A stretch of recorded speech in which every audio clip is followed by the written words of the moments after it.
Hello, everybody. Once again, I am Lehman Crafton Jr., aka Zorval Chan Less Than Guru. Right down here, we have Mars Video Cat in my lap. Mars, can you just pop up a little, say hi to all your fans? There he is. There's Mars. He'll probably pop up later, but he's pretty comfortable in my lap. Having said that, yes, I have not posted anything for a couple of weeks. I had some.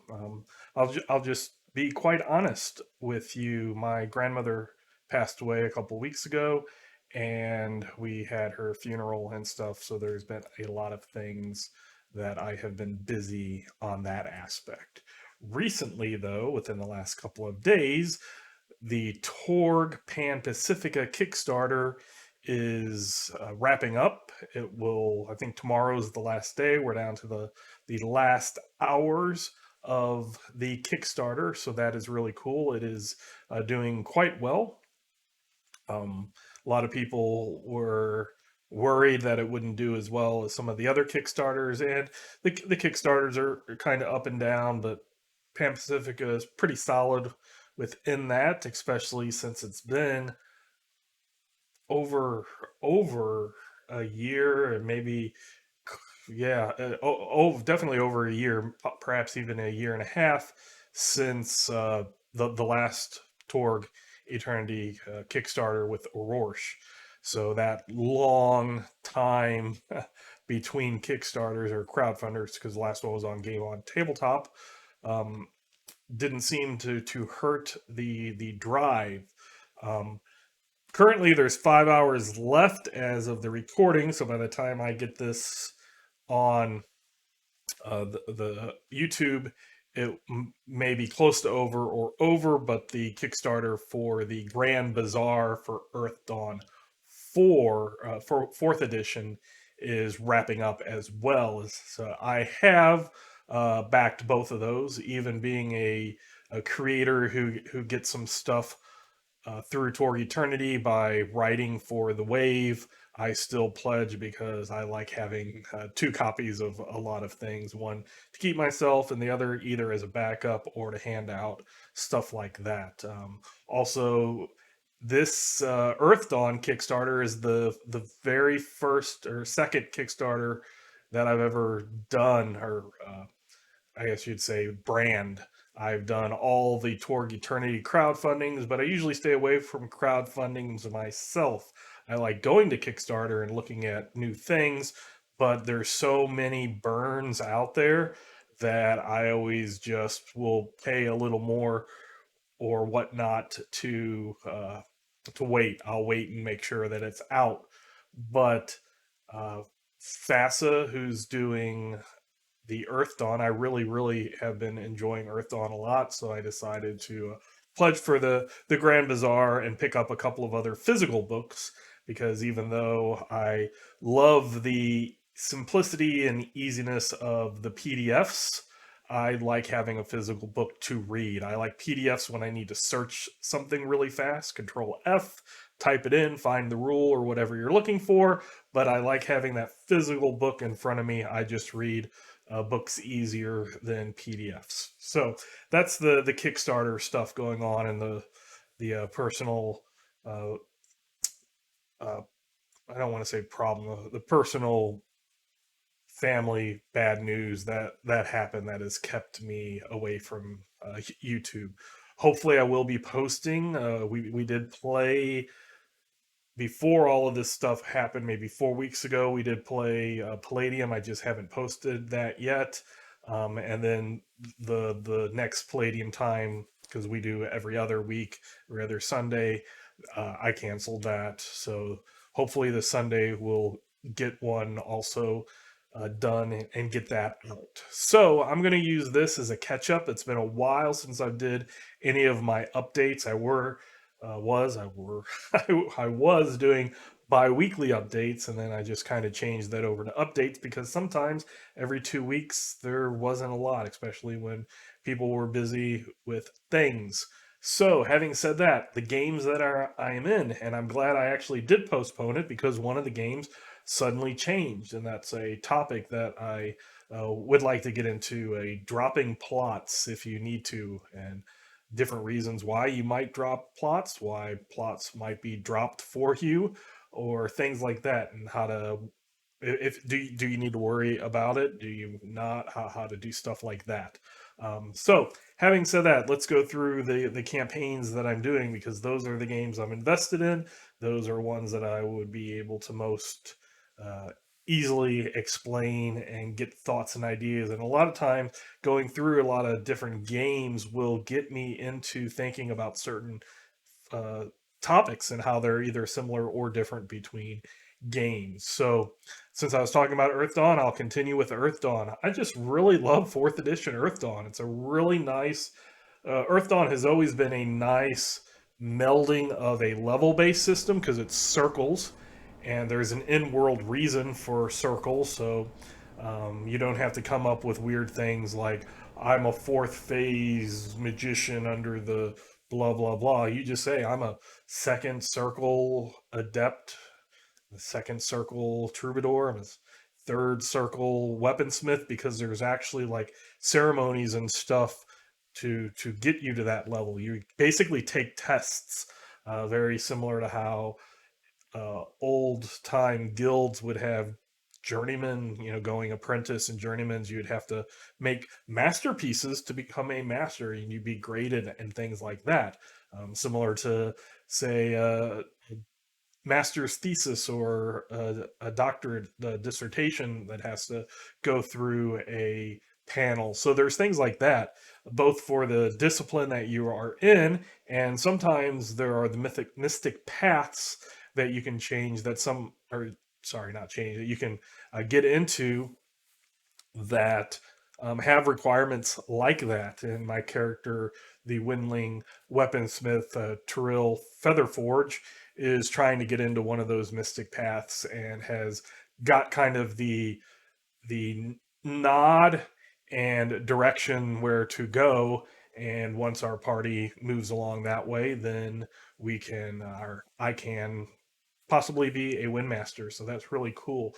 I like that it's that type of level that's a in world reasoning behind it, but you also get points that don't just this many points get you to this level. You use those points to buy, very similar to point based systems out there, not the one to get to one, two to get to two, but there's like hundreds to get to one, and depending on how it is, it's a different calculation that's used. But it's really cool. You can advance stuff even when you don't go back to that mentor or find a new mentor to raise you to the next circle. You can still improve your stuff, and you don't have to put the experience points or legend points. You don't have to put the legend points into the level. You just have to make certain requirements of how high your rank is in those specific talents. And it's just a really nice way that you do need to do some role playing to get mentors and stuff like that. And you might be held up a level if you're out in the middle of nowhere and you can't get to a trainer, but you can still gain that experience and spend that experience and advance your character. So I really like that mix up. Usually I've gone through phases of loving and hating level based system, and Earthdawn just has kind of both, and it melds very very well. Our adventuring group, most of us, all I think except for one, have made fifth circle, and that's when you go from the apprentice tier to the journeyman tier. So that's kind of the first major milestone. It's like hitting, say, fifth level in D&D, or third level in Palladium, when when you first get that fireball and you're like, yeah, this is it. It's kind of similar to that feeling. And we're basically, now we're feeling like we're somewhat competent in what we do. So yeah, Earthdawn, I can't say enough praises about the game. I enjoyed playing first edition. I enjoyed playing second edition, although a lot of people don't like second edition. But fourth edition has just the little bit of, you get one option instead of having everything laid out for you the entire way. You get one option per circle that you can get and differentiate yourself. And as you go up circles, then you get one per, so you can get very diverse from other people in your discipline, as well as if you pick up the paths or become a questor for a passion, which is similar to a deity in some type of way, a very powerful being that can grant powers to their worshippers. You can diversify even more. They're kind of like either say an overlay of something or prestige class, something to that effect. So that is Earthdawn. Really, really happy with Earthdawn. Um, if you're looking for something that is a fantasy world and you don't want to do D&D and you don't want to go like Palladium first or second edition into that way, and you just want something that you can build a character and you can feel heroic, but there's also really nasty stuff out there. So and dice exploding dice for a lot of people are fun, including myself. That can sway a battle or a situation really in favor of you or really against you. So death is, while there are like types of potions and stuff to like save you from dying, it's still a pretty it can be a deadly system. So you can be heroic, but you can be that Superman, but there is kryptonite out there, that type of thing. So that's just really fun. So I Earthdawn is a game I can recommend hands down. Palladium, I love Palladium, but I understand that's not for everybody. So that's why I have videos explaining Palladium to see if that's a game that you want to invest in. Earthdawn is one that I just really would suggest if you're looking for something that's fantasy, not D&D, has a unique story. That even if you don't use bar save, and it is kind of tied to that world, you can. It's open enough that you could make your own world or put it in your own setting, using very similar type mythology and stuff like that. So that is Earthdawn. Then, of course, I'm playing Torg. So I just got out of 3 games. One was only a couple of weeks, but I do my Wednesday stream, which you can still watch on Roll Hit Die. We are doing the Lomo Pardo incident, and also on Thursdays, not streamed, I am doing Trifling Matter. Both of those are through Torganized Play. Torganized Play does have a Discord. It has a Facebook group. Look into it. If you want to play Torg, but there aren't people in your group, they post games on Warhorn and play with different game masters, and you can build multiple characters and take them through. And it's just a really fun way to experience Torg if you don't have a group, or even if you have a group and you just have an urge to do even more Torg. So I do highly recommend, if you're interested in Torg, looking into Torganized Play. That's really cool. It's the game I write for.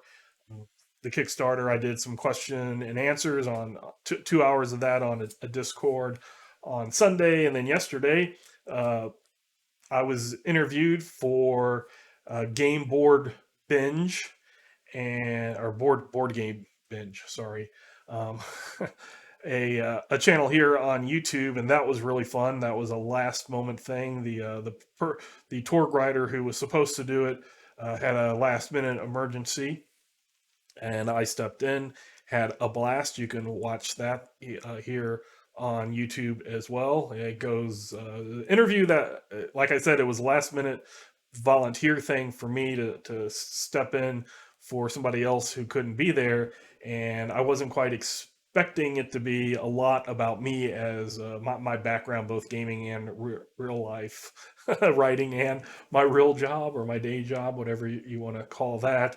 So if you're interested in that, and you can definitely go to that board game binge and take a look at that. That was fun. It's a short 30 minute, a lot shorter than most of my videos, but that's a cool site. The channel has a lot of 30-minute board games and role playing tabletop games and such, and each one kind of focuses on an author, developer, a game company owner, stuff like that. So that was fun, and I feel very feel very weird and honored to start being in a class of people that are kind of known.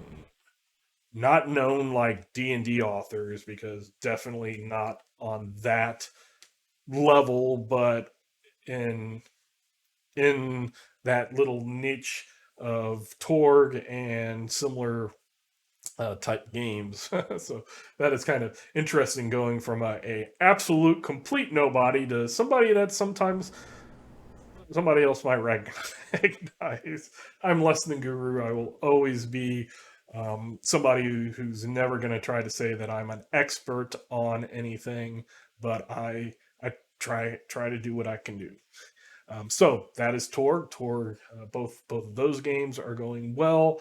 My Palladium game, I'm getting really happy with how the campaign style is going. People playing different uh, characters and choosing which character based off of what type of mission or activity will be done on that game night. We did end the party was in a city and able to buy anything out of the book, basically.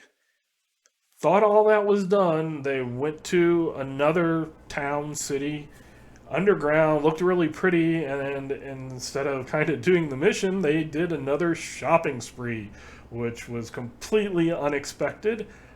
Really interesting. Like I said, you go from one city that you just got through with a shopping spree, and you go to another one with basically the same exact things and do another shopping spree.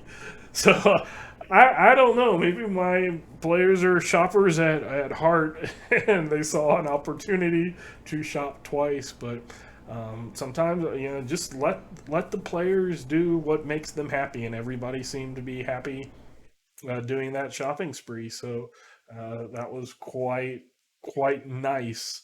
And then, but what that did is it meant that this is a two-parter, and normally I've been with the campaign style. I like them going off, doing something, finishing it, whether successful or not, and then coming back. And this could have been that, but they've kind of broken it up. So basically, how do you handle that? Um, when in the past it was the same characters going across a plot arc, a lot of times that character, I just had the character get sick. In the past, I've done things where I've allowed other players to play the character, or the entire group to kind of determine what will this character do. But if they're in that fight, if they're in that situation, there's a chance that they die. And one, I don't like the idea of a character dying when the player is not there. And two, I don't like the idea of a character not dying because the player is not there. Um, so I've had them get sick, not be there, stay on watch, do other things to try to figure that out. On this one, since they were in that city, um, if somebody else gets introduced, that's easy. Everybody was there except for one player. If everybody plus that player shows up, that character just came a couple of days later, meets up with the party, knows the party can continue, no problem. But if the other people all don't show up, they were there for that mission. So what I will do is I'll just people have multiple characters, so we'll do stuff with their other characters until that group forms, and then we go off on that tangent. So that's how you can manipulate players being absent or not in a game that is a campaign style. And by that I mean it's the setting, and you might only have one character, but you can have multiple characters or players moving in, moving out, that type of thing. But when the setting is the kind of the main character, so if everybody dies, you still got that setting. There's still people living in that setting and that thing, and there's not some big overarching save the world, and the players didn't, the characters didn't do it, so the world explodes or something like that. World keeps world keeps turning type thing. So that is the Palladium, and then our Sunday where we're doing Dungeons and Dragons Fifth Edition, which I probably will never do a D&D 5th edition review. There's too much stuff out there that is much better than anything I can produce. The only thing that I would say is my own personal opinions about it, and it's an okay. There's some wackiness. One of my, and I'll just say, Bob the World Builder is a great channel that I like to watch. And recently he said something like, "What rules in D&D, meaning Fifth Edition, are there official rules, but if they were presented to you as a house rule, say they weren't actually official rules and somebody presented them as a house rule to you, that you would just be like, this is crazy, ridiculous, etc." I promoted one that actually happened in the game, and I'll go ahead and say it now. Is My character is a wizard, and again, this is the very first time that I've done D&D Fifth Edition. Before it was released, and there were some PDFs that were really like, they only had a couple of species. They only had a couple, like, the basic fighter, rogue, wizard, cleric, and that was it. I kind of read it at that time, and it didn't really do anything for me. It's not like I hated it. It's not like I loved it. I was just meh about it. And that's basically all I knew, except for what I would read and hear people talk about. So getting into it, my character is a wizard. I really wanted to play a wizard in some game. Most of my characters recently have been fighter types. So I wanted to play a wizard, and then played a wizard, but then of course I choose Blade Singer because recently I've been liking fighter types. But I like the idea of being able to have as many spells in my spell book as I can. So I was getting some spells, and we were doing a Greek mythology game. So there was a lot of sailing around islands and things like that. And so I got water breathing, and we were in a situation that I couldn't stop to cast the spell.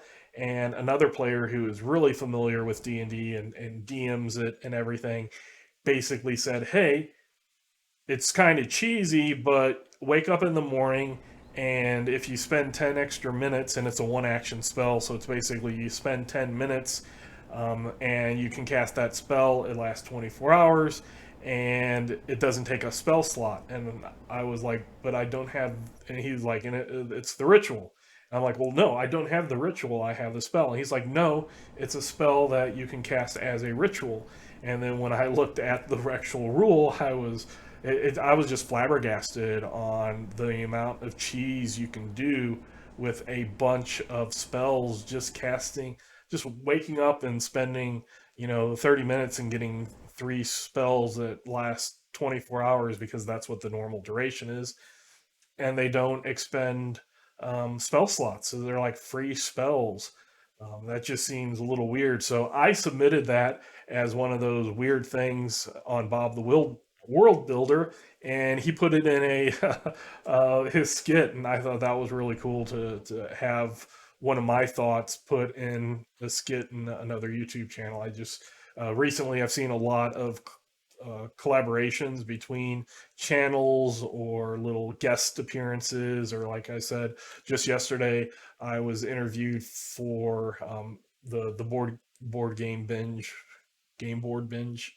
Man, that sounded really bad because I forget things. Yesterday during that, I forgot John McClane.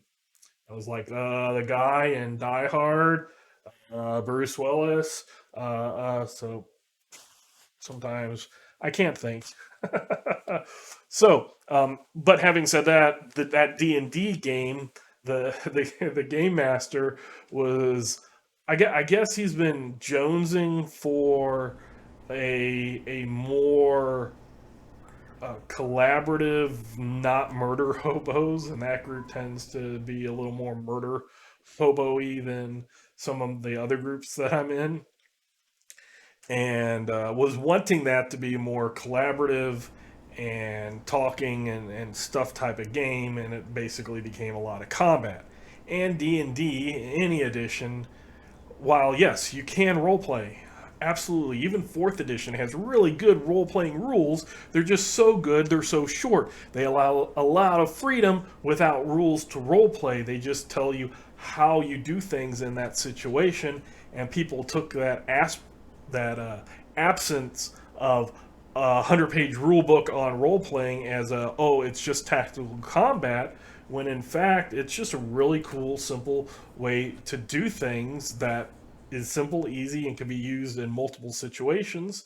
But having said that, in every single D&D has lots of combat rules, and it is at some point going to get combat focused. When you hear about old style D&D, whether that was basic D&D, advanced D&D first, second edition, OD&D, whatever, and you hear about all these character deaths, that's when characters would fight. There was fighting, otherwise those characters wouldn't have died. So the game master wanted to try something new and got interested, and it's a game that I only heard about, never actually read into, but Blades in the Dark, which is something that a lot of people have really positive things to say. All we did was kind of simple world building, and then I had to bow out early because I was doing the question and answer for Torg on Discord at the time. But it's a game that, again, like I've stated in the past with our fifth edition D&D, I don't know if I might be struggling with it because it does that thing, and Torg Eternity with Pan Pacifica does it with flashbacks, where people, the players, and I'm not saying this is a bad thing at all. I'm saying it's different, and it's something that I personally uh, don't really like. I won't say I hate it. I no, and I'm not going to say it's bad because I can see where it's really fun. It's just one of those things that I don't find is fun. But it's one of those things where you can have a flashback and you can say what happened in the flashback to prepare you for what happens now. And yes, cinematically that's cool, and it can be really cool. And a lot of new school games do this, where the players introduce things into the scenes, into the story, and instead of the game master dictating everything, the players add stuff to it. Now that is great. Again, it's a more new school thing. A lot of new games have it. A lot of people love it. Why I don't is what might be the part of it that's kind of weird. I do like the crew aspect. The crew aspect is really close to the campaign style aspect, where your character dies, or even you have a whole TPK. The crew is kind of there, which it has its own character sheet for the whole group. So that setting is still there. Things that happen in that setting will still continue. You bring in new characters to fill out that crew, and you can do that. That is all cool, really cool stuff that I really am excited for. The flashbacks or the not having specific equipment lists are fun to a lot of people. Torg is like that in a lot of ways, where you can just requisition things, or you get a card for Delphi support and you plop it down and you get things like that, or you play cards that give you stuff that the game master might not have planned out ahead of time. Yes, I understand that's really cool in those type of games, and that is something that a lot of people like. Why I'm going to say I don't like it. And it's not because I think that game masters should have this overall absolute dictatorship over the game. I'm not saying that at all. I like it as a player, not just as a game master, as a player. And I actually would be more firm on it as a player. And that's because you have the three pillars of role playing. You have social, you have combat, and you have exploration. Social aspect is great for it. You get people together both in the game, in character, and out of character as players. So players and characters can get really social in that. Combat, depending on the system, that might be a less. The D&D 5th edition was very much that type of social aspect, and also really heavy on the combat aspect. From what I understand, Blades of the Dark is more loose and not super descriptive of round by round within combat. So it's not so much the combat, really a lot with the social. But from my view of exploration, and it's something that I've just recently realized. I thought I was more of the other two and not exploration. But once I watched a couple of Questing Beasts, Ben explaining some things, I realized no, I am an explorer when I role play. And for me, exploration is not creation. As a game master, that's where I get to create things. As a player, I want to explore. I don't want to create. I want to explore, have the game master tell me that scene, and then I, through my character, interact with that scene. And I probably talked about that here again, but when I have my character equipment list, that is me as Lehman through my character as Orvala Chan, trying to determine what I need for whatever I'm doing. And if I can just start pulling up out stuff in the middle of a scene and saying, "Oh yeah, I packed that flashback. I packed that because I was thinking this situation might happen." Yes, socially that's cool. Exploration for me, it's not so much because I don't want to call it cheating, but there is some type of feel for me, even when I do it, that's like, I want to do what's already there. I don't want to just Deus Machina pull something, the god from the machine comes down and solves your problem. I don't want to do that type of thing. Um, Again, I understand a lot of people like that type of thing. As a player, I think it kind of lessens the exploration because I'm not exploring when I'm creating. Exploring is looking at the cool stuff somebody else did, trying to solve that or defeat that situation or get through that situation from either my thinking or some roles from the character, depending on whether you go with is the player coming up with solutions or are you doing roles for the character. But I like that world exploration. I'm the guy, and I've showed it before, and here's one of them. I keep written journals. I mean, they don't all have to be really long. Like a lot of times they're just like there's session one, there's session two, but I keep notes every session, and that's just to keep that's that exploration. Yeah, I'll put some names if I find it somebody interesting. And so sometimes it's really helpful if we forget a name, I have it. Sometimes if the person doesn't interest my character, I won't have the name. So it's not what I normally would have thought this to be a social thing. It's not. It's an exploration thing. The way that I do it, it's the stuff I find interesting in the game. So that's just me. But I am interested in checking out Blades in the Dark and seeing how that is. I will say that I found it extremely amusing when the game master said, I'm trying to get away from this murder hobo thing, blah blah blah, and then introduces us to a game where everybody's some type of cutthroat scoundrel, and then there's different crews that you can choose, and like you can be like underworld mafia type thing. You can be like a burglar, a crew of burglars, this and that. And the one my group picked was assassin. And a couple of us just started laughing at you said no murder hobo, and then you allowed us as a group to pick something.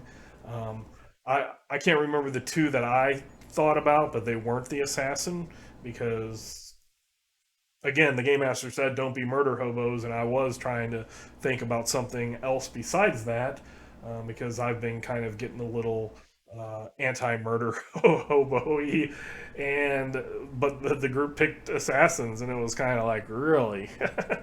So, oh well, we'll see how it goes. Interesting to see how that is, and I have watched a couple of videos here on YouTube about what the game's like and stuff like that. So we'll see how much of a what my experience of it is compared to like my gut feeling knee jerk reactions right now, which are half on the this sounds really cool and half on the it's so going against it's so going for the new school way that I'm just that uh, doesn't grab me. It's the thing that grabs a lot of people and maybe even a majority of people, but doesn't grab me is that pulling stuff out through flashbacks and stuff because it's more fun and it gets everybody involved. And for me, I'm just doing stuff Deus Machina as a player, knowing what going to be there, instead of thinking about my character, what my character can find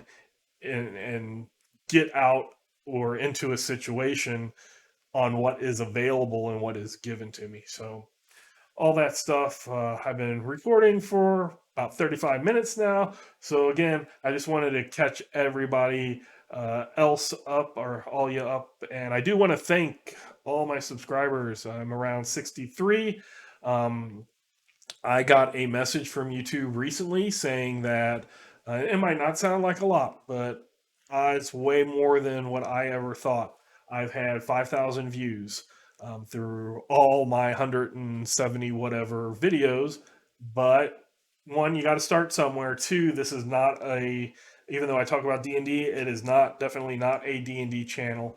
Three, it is not professional in any way, shape, or form. It is me sitting in front of a camera talking without editing, long videos that probably bore people or they don't have time to watch, etc. So me having 5,000 views is, I'm I'm tickled pink over it. I'm just so grateful for those of you who watch these. Put comments down below. I'll reply to comments. You can disagree with me and tell me, Lehman, you're an idiot. I love pulling stuff out through flashbacks and stuff. It is a great way. I won't argue with you. I'll just say it's not the only way, and that's something that I've had to learn. I think a lot of people go through the "this is so fun for me, this is the way it should be," and not everybody likes the same thing, and that's perfect. That's fine. There doesn't, there's not just vanilla ice cream. I love vanilla ice cream. That's what I usually choose. But there's tons of other flavors out there that people love. So having said that, I won't keep you any longer. I'll post this video. If you haven't looked at the Torg Kickstarter, look at the Torg Kickstarter. If if you happen to be watching this within the next couple hours, look into the the Earthdawn Kickstarter, or just look at it and see if Earthdawn might be a fantasy system that you like.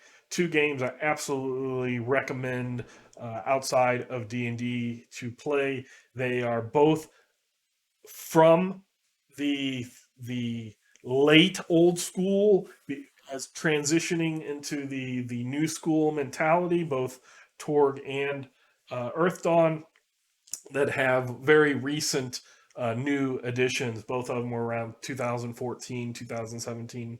So we'll say 2015-ish is when they were both kind of the newest edition was getting out there. So yes, it has been 5 to 8 years old, but they're really cool games. So I'm Liam Crafton Jr., aka Zorwell John Let's Thank Guru, and until next time, I'll catch you later.